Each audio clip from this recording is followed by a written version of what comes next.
Hello my friends, welcome to the channel. My name is Max and I'm financial enthusiast. I like to save money, make money and spend money.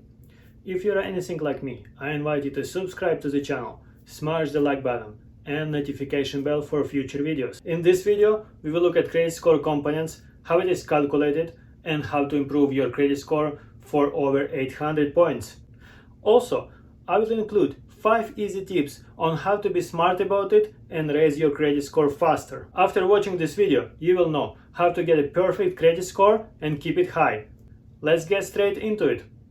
The first is on-time payment history. 35% of your credit score depend on it.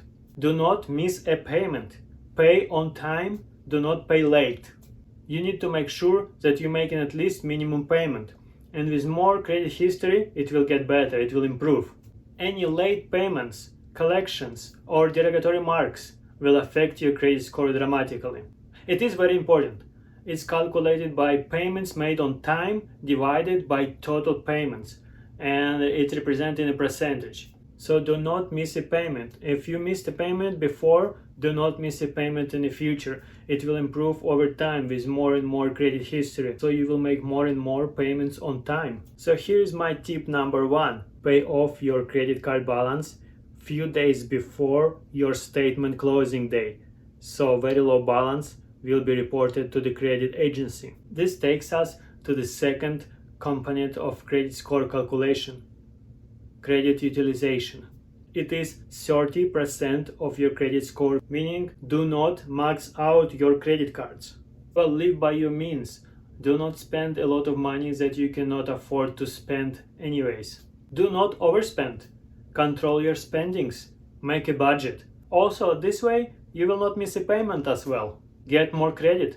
You can ask for credit line increase or get another credit card. For example, if you have $1,000 credit card limit and you spend $600, that means your credit utilization is 60%.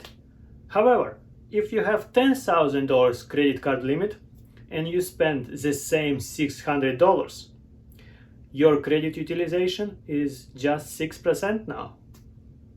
And once you pay this balance off, your credit score will improve. Here's my tip number 2. Keep your credit utilization at 0%. It's recommended that you keep your credit utilization 30% or less.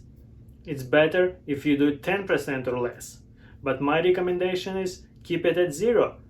Do not carry balance. Also, if you have more credit lines open, it will improve your on-time payments as well. For example, if you have just one credit card for let's say for a year, you make 12 on-time payments. However, if you have 2 credit cards for the same year, you make 24 on-time payments. And also, it will improve your credit utilization because your credit limit will be higher.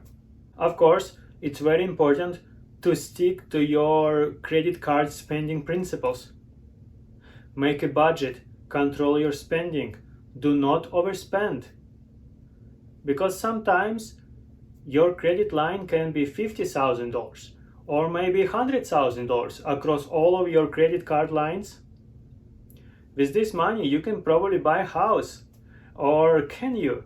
Can you buy a house on a credit card? Stay tuned. I will make a separate video about this topic. And if you're not a subscriber yet, please remember to subscribe for these fun videos in the future.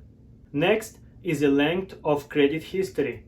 This is 15% of your credit score. So if you're young, maybe you're 18 years old, or maybe you're new to this country and you don't have any credit history established, start as early as possible. Go ahead and open your first credit card. So I will make a separate video about the best secured credit cards for those people who do not have any credit history yet and how to use credit cards responsibly. Otherwise, you will end up on Dave Ramsey show, and you don't want to do that. But let's come back to the length of credit history. It is an average length of credit history. For example, you opened your first account 2 years ago, and then today you open a second one. That means that your average length of credit history is 1 year. So the main idea here is to get your credit history started as soon as possible. Here is my tip number 3. Do not close your older credit cards accounts, even if you're not using them anymore. It weighs positively on your credit score by improving your average credit history length and also improving your credit card utilization because it gives you higher total available balance. Number 4 is total credit lines open. It is 10% of your credit score. Credit cards, student loans, car loans, mortgage, those are the credit lines, and the more of them you have, the more diverse they are, then better for your credit score calculation. More credit lines open gives you higher limit, better credit card utilization, as well as more on-time payments. Basically, they want to see you managing different credit lines successfully and be financially responsible. That means lower risk for the banks to lend you money. So aim for diversity. Different credit cards, student loan, car loan, mortgages, all of those things improve your credit score in the long run. Also, closed accounts are count as well. So for example, if you had your car loan and then you paid it off, this credit line is closed, but it still affects your credit score in a positive way.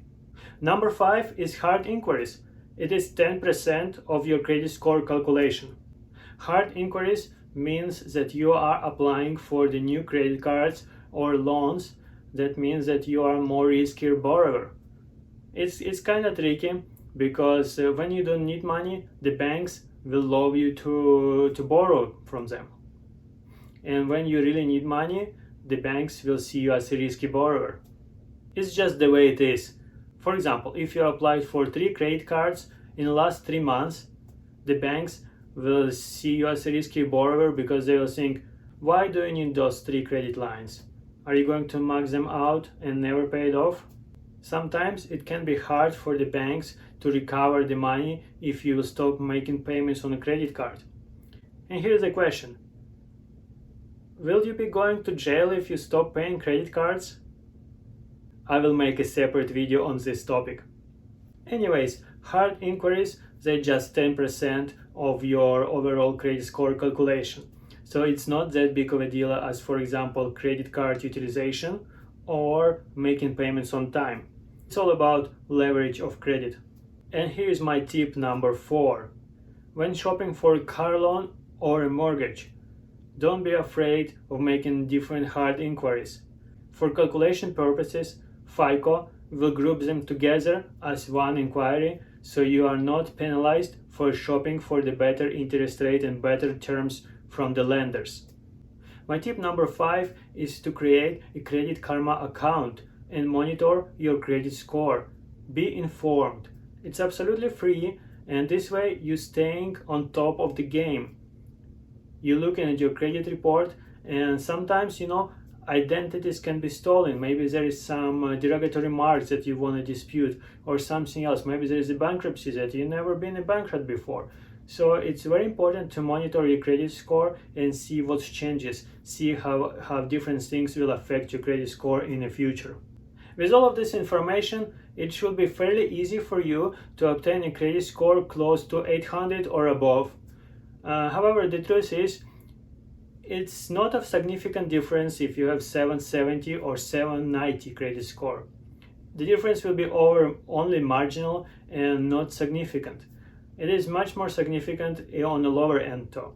For example, if your credit score is 680 and you improve it to like 700, this will definitely affect you in a bigger ways. And I want to remind you the last time here to control your spending, do not overspend, make a budget, be responsible. This is very important if you're using credit. And before you go, please check links in the description below this video. Those are referral links and I will benefit from them. So this is the perfect way for you to support my channel here. Remember to subscribe if you're not a subscriber yet and like this video. Here we have a conversation about credit cards, personal finance, investment, stock market, real estate, and other topics in finance and economics. Click the notification bell for future videos. I will record more informative and useful content so you won't miss anything. Please share it with somebody and check out my other videos. Thank you for watching, and until the next time.